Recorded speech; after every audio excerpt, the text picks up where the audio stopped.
کہ یہ کیا وجہ ہے کہ ہم نے پورے نصف صدی سے زیادہ گزر گئے اور ناہید صدیقی سے سفر شروع ہوتا ہے، بیچ میں ایک دور اور آتا ہے شیما کرمانی، اور آگے بہت زور دینے کے بعد کوئی نام یاد آئے نہ آئے، یہ کیا وجہ ہے؟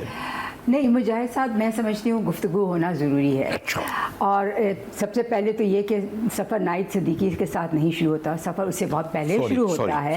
سفر شروع ہوتا ہے یہاں پہ بلبل اکیڈمی تھی، بلبل اور پھر گھنشام صاحب تھے. ہاں، تو یہ لوگ تھے. اس سے پہلے بھی یہ لوگ آئے ہیں پاکستان. گھنشام صاحب 1954-55 میں. ہاں، اس سے پہلے 48-49 میں جناح صاحب کی ڈیتھ سے پہلے وہ بلا چکے تھے بمبے سے عطیہ فیضی کو.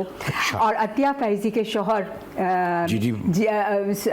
تو وہ جو کہ پینٹر تھے، بہت ہی مشہور پینٹر تھے. عطیہ فیضی جو تھیں وہ ایک پیٹرن تھیں آرٹس کی. وہ خود بھی رقص کرتی تھیں اور محفلیں رکھتی تھیں اپنے بامبے میں بھی، اور پھر وہیں پہ جناح صاحب سے ان کی ملاقات رہی تھی. تو جناح صاحب نے ان دونوں کو بلایا کہ بھئی یہاں آ جاؤ، یہاں پہ کوئی پیٹرنز نہیں ہیں آرٹ کلچر وغیرہ کے، تو سیٹ اپ کرو.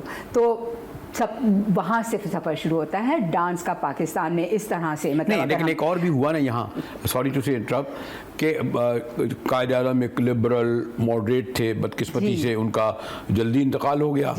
اور یہ جو کہتے ہیں کہ ہندوستان میں کیونکہ نہرو ایک اور دہائی رہے، وہ بھی آرٹ کلچر، اور اس کے بعد جو ہم یہ کہا گیا کہ جو ہماری آئیڈیالوجی ہے، جو نظریہ پاکستان ایک ہوا، اور پھر ایک اس کا یہ ہوا کہ پھر بعد جو نعرے کی شکل اختیار کر گیا پاکستان کا مطلب کیا. تو وہ کہتے تھے کہ جی اس میں ہماری ایونچولی فلموں کو تو برداشت کر لیا، وہ تو تھا، اس میں بھی آیا کہ جناب وہ ایک تہذیب ہو اور سینسر ہو. لیکن خاص طور پر اگر میں دیکھوں کہ وہ جو قیام پاکستان کے بعد جو ایک ابتدائی پیریڈ بتا رہی ہیں، اس کے بعد ایک طویل ایسا عرصہ آتا ہے کہ پرفارمنس جو ہے وہ اسٹیج پر نہیں ہو سکتی تھی، پبلک میں نہیں ہو سکتی تھی. اچھا مجاہد صاحب دیکھیے، میں ذکر کیا نا عطیہ فیضی اور فیضی رحامین، یہ جو پینٹر تھے، ہاں، یہ لوگوں کو جناح صاحب نے بلایا تھا. اس کے بعد سہروردی صاحب نے گھنشام صاحب کو بلایا.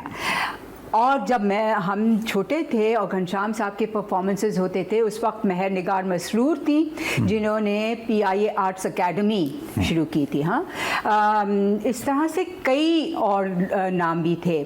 ایک مہر کا دوسرا نام مجھے یاد نہیں آ رہا ہے. تو اس طرح سے کئی ڈانسرز تھے. افروزہ بلبل تھیں. تو 1971 تک میں سمجھتی ہوں پاکستان میں رقص موسیقی وغیرہ کا بہت رہا. ایک ایسا ہے کہ اس میں دیکھیں اور ریاست بھی کرواتی تھی، اسٹیٹ کرواتے تھے. مطلب ہم نے خود کیا ہے اسٹیٹ پرفارمنسز. جوئن لائے آئے تھے چائنا سے، گھنشام صاحب سے کہا گیا کلچرل پرفارمنس رکھو. اتنا بڑا انہوں نے پرفارمنس بنایا. وہ انہوں نے ڈانس ڈرامے بنائے گندھارا پہ، بدھا پہ. اس کے بعد آپ نے دیکھا کہ ہم نے بنایا موہنجو دڑو پہ. تو ایک سلسلہ چلتا تو ہے. بہت مشکل سے